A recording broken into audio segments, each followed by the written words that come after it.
Good evening. You can feel both here and communities everywhere, Jewish communities, something in the air that I think all of us would agree, as was said, is different. And we feel like something, being part of something greater, unfolding. Yes, it's come with tremendous grief and continued grief as we pray for the hostages, for the shattered families, over 1,400 men, women, and children that were massacred brutally on Shmini Atzeret Simchas Torah, what is now known as October 7th. But the story is not over. There's something happening here. I see it first in my own interactions and my experiences. There's no question in my lifetime, even though I was already a teenager during the Yom Kippur War, I was a child during the Six-Day War, 1967, that this is definitely a definitive moment in our lives, and I would say in history. And I would even add, not just for the Jewish people, but for the world in general. You see, besides obviously the, what can I call it, the savage and inhumane, those that taking the side of the brutal murderers, but in the America and the world all over, you see many of our friends rising. Everyone is shaken up when they hear about what has happened. As the rabbi mentioned, we were living in a comfort zone. Our security blankets. Comfort zones are beautiful. They're a great blessing. But they also create a sense of complacency, apathy. As the guy that said to his friend, what's worse, apathy or ignorance? And he said, I don't know, and I don't care. So apathy is that kiss of indifference. To use, if I may quote Warren Buffett, that you don't know who's been swimming naked until the tide is out. So, yes, the tide is out. And now suddenly, those things that we always saw as being part of either movies or distant past or biblical, the battle between good and evil, a stark contrast, where we have to make a decision. What do you stand for? So in a way, our blessing also creates that sense of lull and a reverie, and that's all a wake-up call.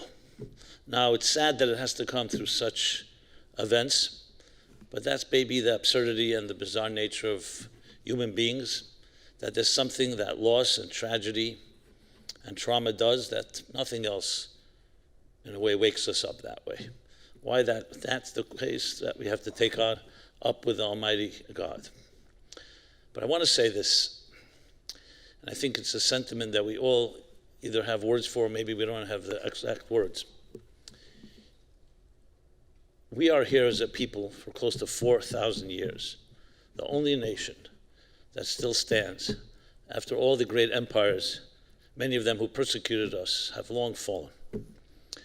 When President Nixon went to China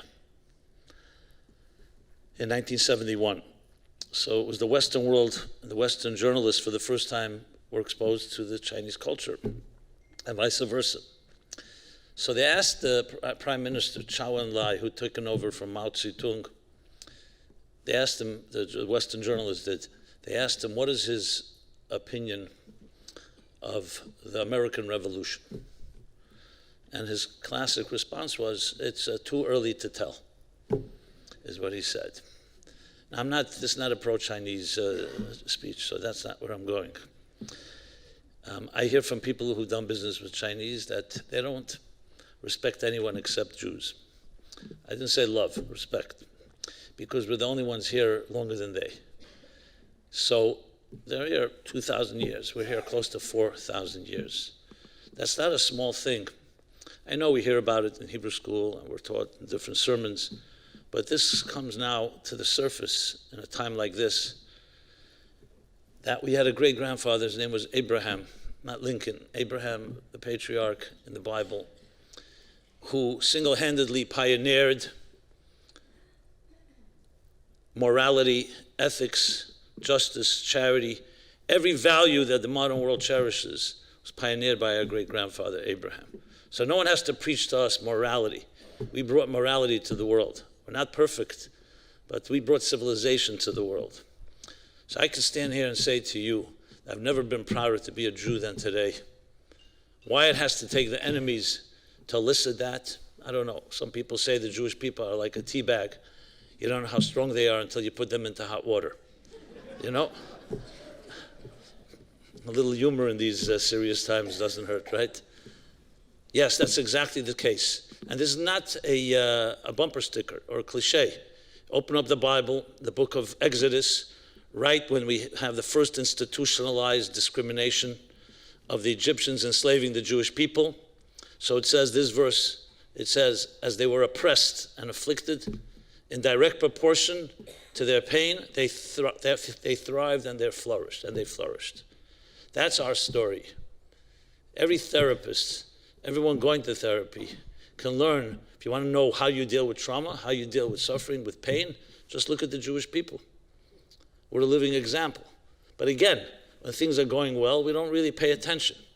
So this is a time in history that we need to rise to the occasion and show what a Jew is. When I say a Jew, I don't mean a Jew versus a Gentile. I mean a Jew as a living example for the entire world. Because yes, even though it's only 250 years ago, but this United States of America, the most powerful empire in history, was built on, as Michael Novak writes in his classic book On Two Wings, that the founding fathers built this republic on, this is what he calls it, on Torah metaphysics. Torah, doesn't even use Bible. Because they understood something when they read the Bible and they read the Torah, that they realized that if you put into the Declaration of Independence the biblical notion, which is maybe the single most important statement in all of history, that what they wrote was all men are created equal. We'll call it all people are created equal, are created in the divine image. To use the words of the Declaration of Independence, endowed by the Creator with inalienable rights, that's the foundation of a true, just society. They understood that, even though they were deists and there's a separation of church and state, but they put the word creator twice in the Declaration of Independence because they knew. I've asked many legal scholars about this, why they put the word creator. They could have said all people are born equal, are equal, because it's only the Creator that guarantees that absolute right to every human being. If it's any human beings that give us that freedom, they can always relinquish it or decide some are more equal than others. So again, this is what the Jewish people brought to the world starting from Abraham 3,800 years ago. And I think it's critical that all of us know this. So this awakening that we all feel, this spark, the nerve that is touched, is a historical nerve that goes back millennia. That after the Egyptian Empire, and then no particular order, the Assyrian Empire, and the Babylonian Empire, and the Persian Empire, and the Greek Empire, and then the Roman Empire, and the Ottoman Empire, and the Spanish Empire, and everything in between, over and under, everything they did, with all their power and their armies, there's not one remnant of someone that says, my grandfather was Alexander the Great, or Julius Caesar, or Pharaoh in Egypt. And they are all gone, all gone. And here we are, a minority, still a minority, oppressed by them and stronger than ever. After the Holocaust, do you know how many obituaries were written for the Jewish people? Check out the newspaper clippings on 1945. And it seemed right, statistically, if you think about it. 6 million out of 18 million Jews, a third of our people were decimated. The rest were completely broken, how many orphans and how many widows and widowers, and completely displaced from communities that were there for 1,000 years in Eastern Europe, Central Europe. America's assimilation was ravaging Judaism. So if you were an actuary and you were making calculations, it would seem that this is not going to last long. The older people will die. Many of the rabbis, the leaders, the scholars were killed. And yet, here we are. here we are. Because we're not bound to statistics, and statistics were not a measuring rod for the Jewish eternity. I was good friends with Elie Wiesel, a friend of my father's. My father was a journalist, and they were colleagues back in the late 50s, early 60s, before Wiesel went off to write the English version of Night, his book, his first book.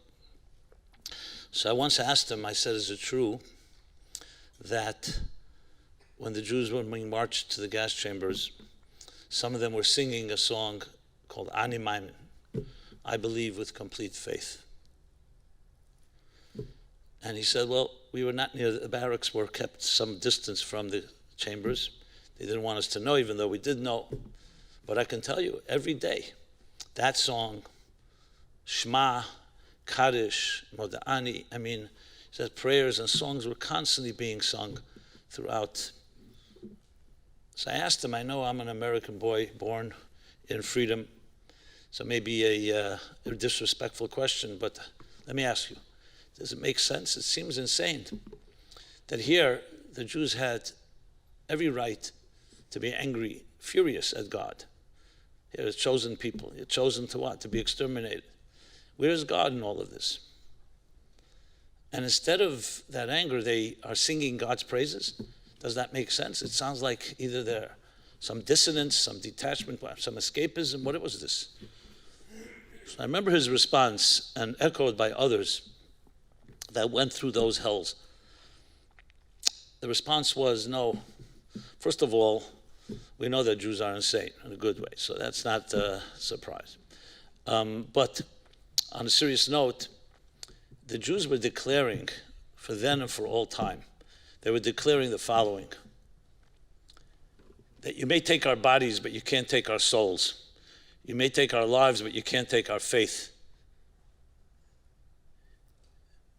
You can't take our values. And if it won't be us, it will be our children. And if it won't be our children, it will be our grandchildren. That was all they had left, was their spirit. And that would not die. They refused to accept that. So it wasn't some type of escapism, on the contrary. It was a defiant declaration with the best they had. And let's look now, let's fast forward. What do you see?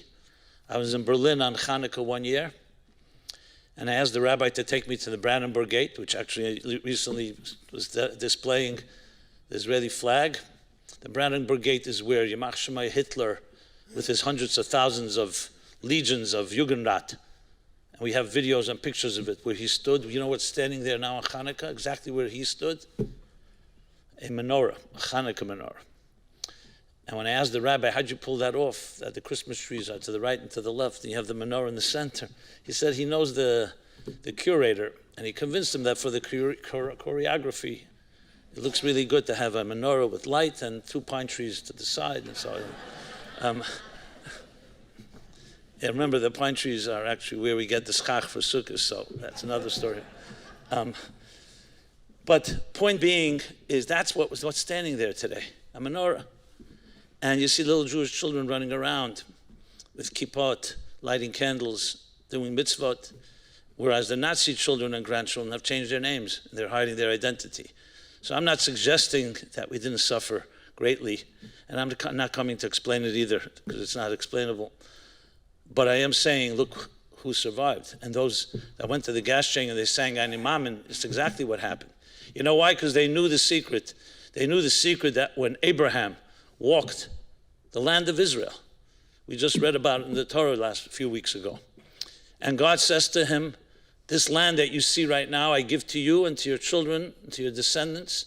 And Abraham turns to God and says, what descendants? I don't even have a child. So God says, you'll have a child, and that child will have a child, and one day your children will be all over the world like the stars in heaven. And he took him outside and pointed to the stars. He said, you see these stars? That's my promise to you. Now, if you were living then and you were a skeptic or someone in the media, you probably would say, okay, that's nice, wishful thinking. A man can't even have a child, and it's going to have a nation. But today, you can't deny the fact that promise was delivered. Here it is, right here in this room. Every one of you is one of those stars. Every Jew on earth is one of those stars. Those mighty soldiers standing on the front lines fighting for us, protecting men, women, and children of the Holy Land, are those stars, maybe the most brightest ones of all. And we're here. Yes, maybe limping, wounded, we have our challenges, but we're here. You talk about Am Yisrael Chai, there you see it. This is called eternity. Everybody's always looking for the fountain of youth. You want the secret to eternity. You know what the secret is? Because it was never about us. It was never about our egos. All those empires fell because they rose by the ego and they died by the ego and by arrogance. And for Jews, it was always a certain sense of humility to our bigger destiny, something greater than ourselves. And that cannot die. You can kill somebody's body. You can take away their comforts, but you cannot kill that spirit. And now here in 2023, who would believe? You know, we went into the holiday season, Rosh Hashanah, Yom Kippur, Sukkot. You know, it was beautiful. Israel was filled with thousands and thousands of Americans and Jews from all over the world that come celebrate there. And then what happened on Simchas Torah, Shmini Atzeret Simchas Torah. Everyone will forever remember that Saturday morning where you were. I was in California by my daughter. We were there for the holiday. And we came to shul that morning. We all, you know, the news started coming in. Bad news, worse news. The numbers started going up. I don't want to recount that. But I remember in the community where I was in California, so everybody was like beyond shocked. And the truth is it would only get worse before the holiday ended.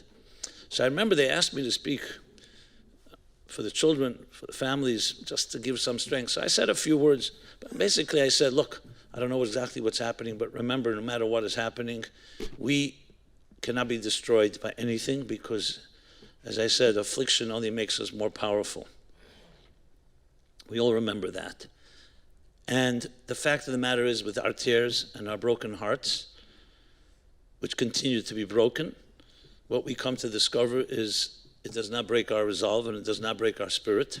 And on the contrary, the secret is we're able to look at the enemy in its eyes, into the dark abyss, and know that we can do everything, we will do everything possible to eradicate that evil, but even more importantly, we'll only become stronger as a result.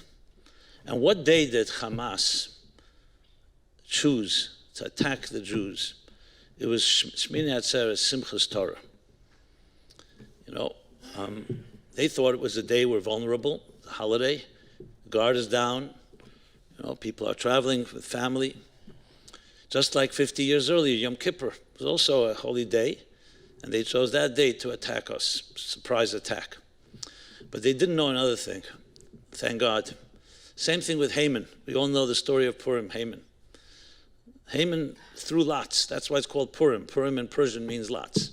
He threw lots. He was choosing the day of genocide. When will he be able to kill all the men, women, and children? God forbid.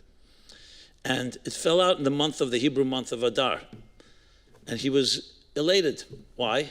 Because that's the month when Moses, the great Moses, our great leader, passed away.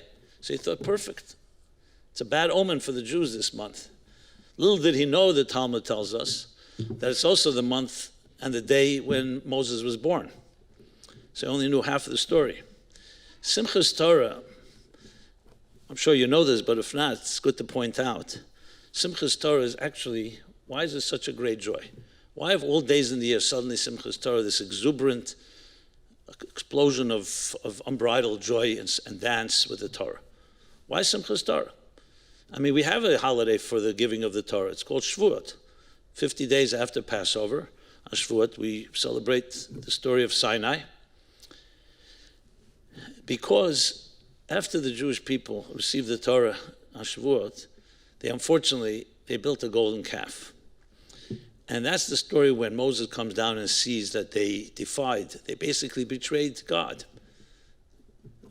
The Sinai was a marriage, and here they defied and they basically betrayed God. And God did not want to give forgiveness. He did not want to forgive them. So we're told that Moses went back on the mountain. First, he broke the tablets. Let's start with that. He broke the tablets, not because he was angry, out of control. It was very deliberate. He basically was tearing up the marriage contract so he can go back to God and, like a good attorney, say, you know what, they heard don't have other gods, but they never signed the contract. They never received it. That's exactly what he did.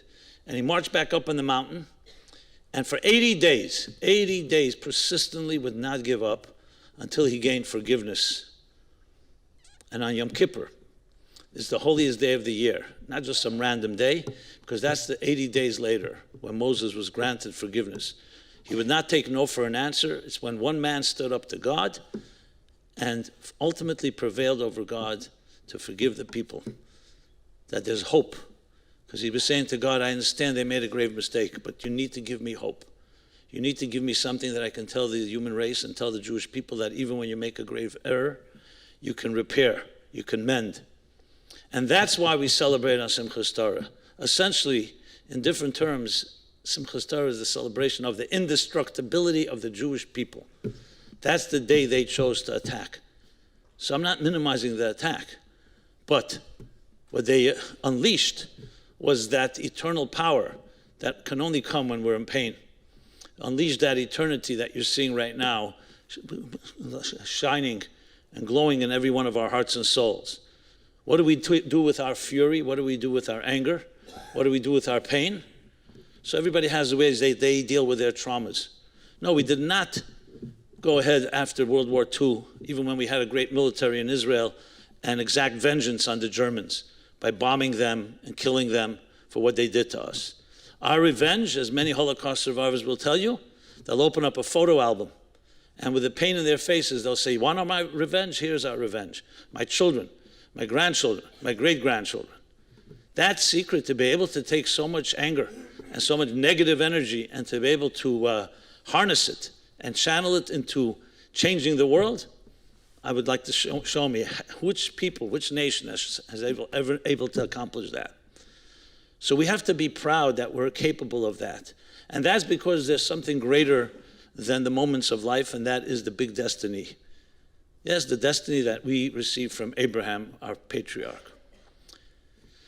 So some of you may know that one of the things I teach. I write, I speak. Today, with the blessings of technology, you can reach many, many people. With hate, unfortunately, but also with love. So since the war broke out, or since, we'll call it October 7th, nonstop, been doing videos, short, long, and so on. Thank God they've been reaching many people. Last week, or a week ago, approximately, so one of the videos I did was a personal call to my Muslim cousins and friends. And I know that I have a big Muslim audience, actually, because we can see it from the countries. Saudi Arabia, Kuwait, Egypt, Syria, etc. And I basically, in one line, my question to them was, what would your great-grandfather Abraham say to you now? Ask yourself a question. What would your great-great Abraham? Now, I did it because I felt I know what Abraham says, and I wanted to put it out there. I wasn't being cute. I just wanted to make the statement for the record. And you cannot believe what happened. I suddenly get such a response. Yes, some hate mail, as always, but much more the other side. I get a call one day. It was Friday, I remember. I look at my phone, and on the phone it says, on the caller ID, Muhammad. I knew it wasn't the prophet, but so first I thought maybe it's a prank. I don't know. I picked it up. And yes, the guy tells me, very calmly, he's a fan of mine. He's been listening to my videos for a long time. And his parents were born in Hebron before 1948. He's a Palestinian, as he called himself. But since October 7th, this is the reason he's calling, he feels there's a militant tone in my voice. I said, okay, so you found the culprit. I'm the cause of the problems, right? Is that what you're coming to tell me? He says, but yeah, you're inciting people to a religious war. Anyway, we had this, I felt that I'm not going to change his mind or anything, but I felt I have a live specimen, so maybe I can just see what is it like and how many people are like him. Now, he was extremely cordial. He was respectful. He kept thanking me, that taking the call and so on. But that made it even more chilling, because he didn't use any negative language. And basically, I don't want to even share his narrative, complete opposite narrative. And I finally said to him, look, I don't know why you called me, because clearly you're convinced, is it possible? You seem like he lives in South Florida, just for the record. Yeah, I asked him which shul he goes to, but he told me he cut off from all the Jewish friends. They're too angry, he tells me. That's his story. But the story is the exact opposite of our story. It's unbelievable. So I said to him, is it possible that you've been brainwashed, like from a young child? Maybe they just told you a story that's not true. Because I don't know where you come from. Yes, it's possible. I mean, to his credit, he didn't tell me maybe you were brainwashed. Because he did. He was speaking to me with a certain deference. I mean, that was what was so odd about it. And he's been trying to call me since. I don't take his calls anymore. My point is, I had exposure to someone who, like Hannah Arendt wrote, like a banality of it. It was like he just has a whole different story. I asked him, how many are there like you? You know? And he's actually, he doesn't call himself religious. He's agnostic, but he's Muslim culturally. That's that side of it. Then another guy contacted our office. He's born in Bangladesh. He's a Muslim. And he lives in London. And he's actually extremely pro-Israel. And actually, I did a podcast with him last week. So if you check it out on YouTube, you'll see it. The reason I'm mentioning this is because usually, you know, these are not the stories you're hearing in the media so much. I feel that I'm not naive. I'm not trying to change people's minds, especially haters. But there's a big world out there. And I firmly believe this. We have to do everything possible to eradicate every one of these murderers and not leave the possibility for them to do this again. I think we all agree on that, no matter how liberal we may be. Because once it's proven to be a Nazi is a Nazi. And they will come after, and any one of us was there, we would have been a target. That's not even a question. They weren't choosing exactly, based on any particular Jewish demographic. So that's a given. But many people, I hear this question from many, especially young, but also generally Jews are asking, so is that our victory, to destroy our enemies? I mean, and rightfully so. Not only is it questioning that, but is that what we stand for? Are we like anti-Semites? Is that our vision? And that disturbs me because that's not our vision. That's a necessity that was forced upon us, that we have to do whatever it takes to protect ourselves. That's not our vision. Our vision is actually Abraham's vision to bring love into this world, to bring God into this world, to bring a higher sense of values and transcendence into this world. That's our battle. So I'm thinking to myself that, as I said, we can't justify, and I'm not going to in any way try to explain what happened, but after the fact, is this not a wake-up call of us standing up? What do we stand for? And I have no doubt that we are the children of Abraham, and we have to have a war now. We have to unleash a battle that is more passionate and more powerful, committed to love than they are passionate about evil and darkness. That's what a Jew stands for. And I have no doubt that the entire world is watching, every one of us. And they're looking for that, because in some way, even subconsciously, even anti-Semitism itself, which nobody can really understand the rationality of it. Why do you just hate a Jew? For what reason? What they do to you?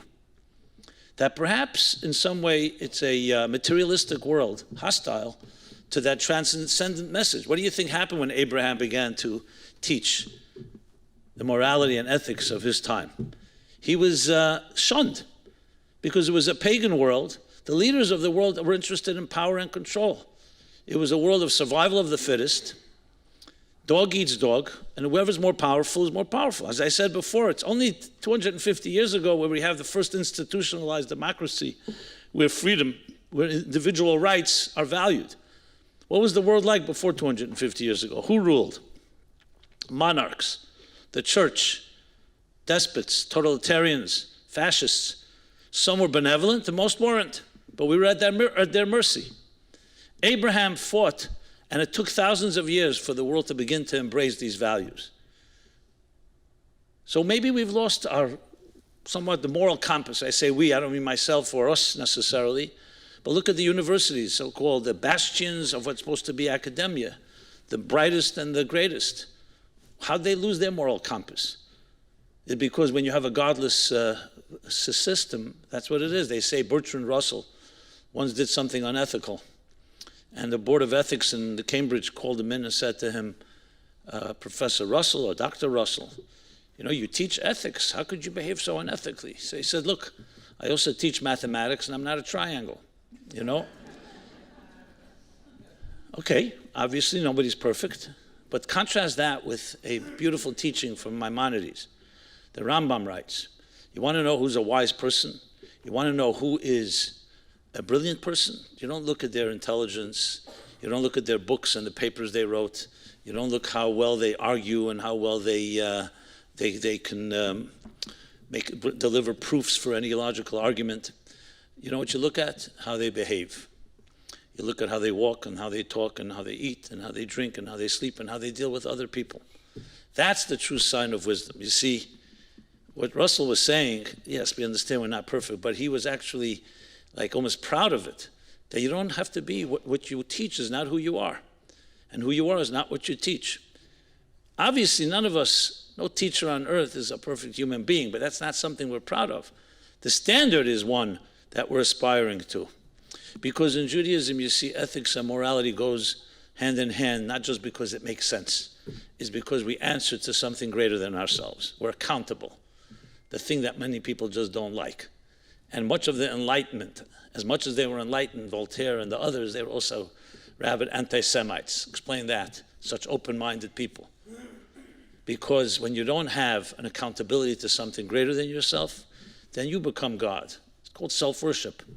Now, usually it's pretty innocuous and it doesn't seem dangerous, but then suddenly things like this happen, you see what happens. Now, I'll say the good news is, I think the majority of Americans, the majority of the world, have been affected by Abraham and do value, and that's why you have this pro-Israel sentiment. I know some people feel it's a window of sympathy, and that window may close soon, and maybe it's closed already, possibly, but the fact of the matter is we do have institutionalized governments like this country. Despite the anti-Semitism and despite many of our flaws, the bottom line is it's part of the institution that you can not discriminate against a Jew. Now, I know some people fear that may change. I'm not one of those. I did grow up, as was mentioned, I sat at the feet of the Rebbe, the Lubavitcher Rebbe. And he was a man that saw pain. He grew up, he was born in Tsarist Russia. He saw the Russian Revolution with his own eyes. He saw the Bolsheviks take over. He was in Berlin when the Nazis were coming to power. And he was in France, in Paris, when they occupied France. So he's been around. It wasn't like someone from an outsider. And he felt absolutely that the message of Abraham and the vision of Abraham has permeated and will continue to permeate the world. Now, we have major challenges today. There's no question about it.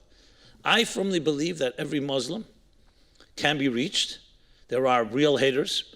The real war is not on Gaza, and it's not on the battlefields. The real ultimate long-term war is in the minds of their children, what they're being taught as children. Nobody likes to go there. You know, we don't infringe on their sovereignty. But that's where the war has to be fought. But I will say this, the Christians over probably close to 1,800 years were savage beasts, especially when it came to Jews. Some say the Holocaust could not have happened without Christianity, even though the Nazis weren't particularly religious. But it was the climate that allowed for it, that there was a certain anti-Semitic feelings. And the Christians did build a country like the United States and other democracies in the world. So why can't we believe that Abraham's message will ultimately also reach the Muslims? Now, I'm not suggesting all the Muslims are terrorists. The other way around is true, but and therefore I think there are many that can be educated. But that's not the discussion for right now. You know, right now there's a war to be fought, and it's being fought, and hopefully they'll do what they have to do and finish it off. But the real message is this, that you and I, as the rabbi mentioned, also have a spiritual war to fight. That's the war in our own hearts, in our souls, in our families, in our communities. So I think it's critical at a time like this that when the annals of history are written, we don't want to go down and be remembered that we were just shocked, that we cowered in fear, we were overwhelmed. We want to be able to say that we did everything possible. Firstly, to eradicate the evil. We were not silent, but more importantly, we taught the world and we taught ourselves what it means to be Jewish. You know, our children are watching us now. You know, not watching actively, but they see whatever we do now will be a lesson for them for life. What do you do when there's a crisis? What do you do when things like this happen? So yes, we can hide the fact from many of our young children perhaps, But I don't know if that's what the intention is. Obviously, we don't have to share with them all the grotesque and all the disgusting details. But we have to share is that the world was created by God, and there is two paths that we were given: the path of life and the path of the opposite of life, death, the path of light and the path of darkness. And God said, I want you to choose the path of light, to be wise. And I've given you a man called Abraham, who came, and Sarah, and then their children, Isaac and Rebekah, and then generation after generation, and they embraced that path. That's what we choose. So there are people in this world that, I'm saying this, we could say this even to children, to young children. There are people in this world that unfortunately choose the other path. We have to do everything possible to protect ourselves and to make sure that they can't hurt anyone. But more importantly, that has to elicit in us a stronger commitment to the good and not take for granted our blessings, not take for granted our legacy. So this is a time where we can actually literally change lives. As I said, it's very hard to get people's attention generally. Now it's not difficult at all because everybody is on alert. Everybody wants to know. So I want to make a few, if I may, few practical suggestions, in addition to obviously the reason we're here this evening, which is so beautiful to see the community coming together, empowering the youth in this way in the support of Israel. And you see the focus here is not just teaching people about anti-Semitism and the Holocaust. The focus is bringing more light, bringing more unity. So here's the bottom line. My father, as I mentioned, was a journalist. He would often tell me there are three types of people: people who make things happen, people who watch things happen, and people who ask what happened. You know, the Jewish people, as I said, going back to Abraham, always made things happen. We made things happen. We didn't wait around. It's called being proactive. You initiate. You don't just react. You're not just a spectator, a bystander, an observer. You know, we make things happen. So again, when we're comfortable, we're sometimes not motivated to do that. Maybe we do that in our businesses, we do that in other parts of our lives. But now, this is a moment of truth. A moment of truth. What are you ready to fight for? So why not bring your family together and ask them, let's list 5 things we're ready to fight for. And when I say fight, doesn't necessarily mean physically fight. It means you're ready to give your whole life for it. It's so important to you. It's a priority, not an option. And let us deploy that proactive side within us when it comes to what it means to be Jewish, what it means to be godly, what it means to be holy. You know, talk about Israel. Israel occupiers, all the narratives, the propaganda narratives, colonialization, all those trigger words that clearly Madison Avenue is being paid by somebody to propagate. Israel is a holy land. It's a land that the Jewish people have lived in, starting from Abraham, thousands of years. Why? Because its first export as a startup nation is not just technology. Its first export is, as the verse says, from Zion will come Torah and the word of God from Jerusalem. That the morals and ethics, the laws, the mandate that God gave the human race comes from Israel. That's our integral connection. There's a medrash that says something fascinating, that if the nations of the world knew the blessings that the Jewish people bring to them, the blessings that Israel brings to them, the blessings that the Holy Temple brings to them, not only would they not attack Israel, they would surround it with legions to protect it because it's the source of their blessings. So think of the irony. That's a mild word. I don't have a better word right now. What do you think about that? It's unbelievable. As Abraham was said, those that will bless you shall be blessed. So God bless those non-Jews and some of the Christian right as well that get up and say that unabashedly and unapologetically. They recognize it, and many recognize it. So for us now, it is an opportunity to be exactly that proactive Jew, to be the Abraham in your home, in your community, and teach your children. And it comes down to practical things. Not obviously, the mitzvot that we've been talking about, have been talked about, putting on tefillin, lighting candle, a mezuzah on the door, and many other mitzvahs that people are embracing or re-embracing. Unity, of course. We've seen a lot of disunity and divisiveness. Unity, unprecedented. I mean, it makes you cry when you see the rally Yesterday, you see the unity in Israel. I mean, it's just, like they say in Hebrew, Mika Amchi Yisrael Goy Echad Ba'aretz. Who is like a nation, like this one singular nation? Even Haman, our enemy, recognized, Yeshna Am Echad. It's one unique nation. What bothered him was that they don't bow to me. But it's one unique nation that has their own path. They don't want to conform to the paths of the material paths of the pagan world. So to teach our children and teach ourselves how to be proactive, it comes down to not just doing it ourselves, but maybe each of us should take upon ourselves a resolution. We all have our sphere of influence. Maybe reach out this week to 5 people. I'm saying 5 because it's manageable. By a phone call, or perhaps by a text, social media. I mean, there's so many ways. And share something. Share a kind word. Encourage them to come to synagogue and say a prayer. And people are receptive today. Absolutely receptive. Imagine each of us reached 5, and each of those 5 reached 5. That's called, how many degrees of separation are there? 5 degrees of separation, whatever the number is. It's called what they call the butterfly effect, the ripple effect. That's called proactive. How do you think Abraham ultimately prevailed? 1 man and 1 woman. And now we have the stars all over in the heavens, all over the earth. It's because they were persistent and they were proactive. They didn't wait for someone else to do it. They did it. That's what we need to be, Abrahams today and Sarahs. What better lesson to teach our children? Maybe a suggestion. I'm just throwing out maybes because I'm sure everybody can come up with ideas. Maybe host something this week or next in your house. Invite some friends. You know, nice evening, refreshments. Let's study something together. Let's give some tzedakah, charity, say a prayer. And then maybe rotate. Then next week someone else in the community does it. I'm talking in addition to all the things that are being happening on the organizational level. I'm talking about from a grassroots point of view. Because I honestly really feel, and this is heart to heart I share with you, these events today, the only way we could ultimately redeem them is that we use these events, these tragic events, and the war and all that, to create an unprecedented revolution of goodness and kindness that's more powerful than all the pain and all the darkness that we're seeing. So when history is written and look back in 2023, we'll say, yes, there was a war and there were things that catalyzed, but you know what it ended up? It ended up the Jewish people creating a spiritual revolution on the same level of the biblical Abraham that changed the entire world.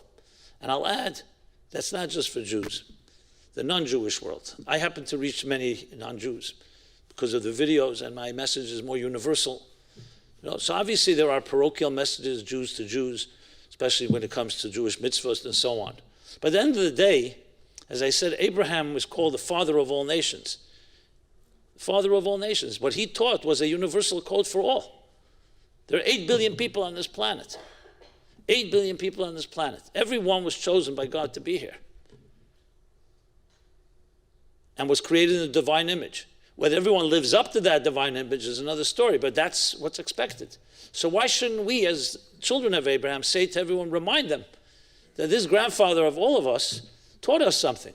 Now is the time when you see such heinous crimes, when you see such a confusion and distortions of what is right and what is wrong, what better time than to pronounce once and for all what is right and what is wrong, what is good and what is evil. But most importantly, the point here is not the war only against evil. The point is the war for good is stronger than the war against evil. Because as we're told, a little light dispels darkness automatically. When it comes to fire and water, enough fire can evaporate large bodies of water. Enough water can extinguish great fires. When it comes to darkness and light, try it out. Little experiment. You know, we're coming to Hanukkah soon. Another thing we could share with our children. Just a little experiment. Go into a dark room and figure out how you're going to eliminate this darkness. All the weapons in the world won't help you. You can yell at it, it won't help. Even though maybe there are some people who know how to yell, but you know what works? Light a little flame. No battle. There's no battle. The little flame will dispel the darkness in that area. Obviously, if it's a bigger room, you need more light. So light is automatic. It's natural. God made it that way to teach a lesson that ultimately darkness is really the absence of light. It's no match for the two. And that's another thing that the Jews always knew. that our battle for good is ultimately going to vanquish evil because they're not a match. Again, this does not mean that we ignore the evil, and it does not mean we don't fight it, but it's not where it ends. The story does not end there. So my dear friends, come here, and I sit here, stand here before you. We're all in this together, and not alone. The Jews of the world have mobilized in the most beautiful ways. Everyone's looking to do something. And really, the list goes on. I just made a few suggestions, and I'm sure you can come up with. My point is not these suggestions necessarily, but anything that works. Because this is a time in history. There's no question in my mind. This is a historical time. A time that will go down, and we'll be asked, what exactly did we do? Now, I'm not suggesting we haven't done. We've done plenty. But there's so much more that can be done. And that's where ultimately our real vengeance and revenge will come. When we will demonstrate that the light that Abraham began shining, and then his children, the stars all over the world, ultimately did prevail. And we will prevail. Because the fact of the matter is, if you were a betting man, who would you bet on more than the Jewish people? Nobody else made it till here. As I said, 3,800 years. I love saying it, because there's no one else can say that. That's our trade secret, if you wish. That's our brand.